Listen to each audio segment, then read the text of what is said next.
This is my answer to question number 8. Does resistance training and endurance training interfere with one another? I'm going to look at that. So the shorter answer is going to be yes. But I've got to explain that, let you know why.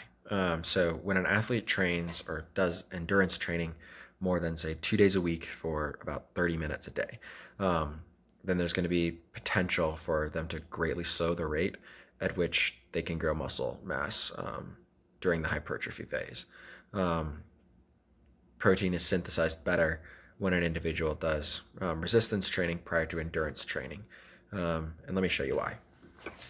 So this looks like a lot of stuff, but we're going to look at it. So here we have resistance training, and then we're going to have, over here we have endurance training. But resistance training is going to release the mTOR, which aids protein synthesis. And then over here we have endurance training releases AMP kinase, which helps with mitochondrial biogenesis.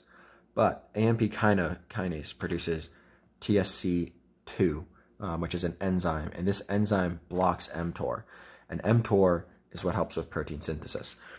And so if we're blocking mTOR with the TSC2 during that's really ends up being released when an individual does endurance training, it's going to block that protein synthesis and end up blocking and slowing the rate that they can have protein synthesis during, say, the hypertrophy phase when we want to be building muscle mass.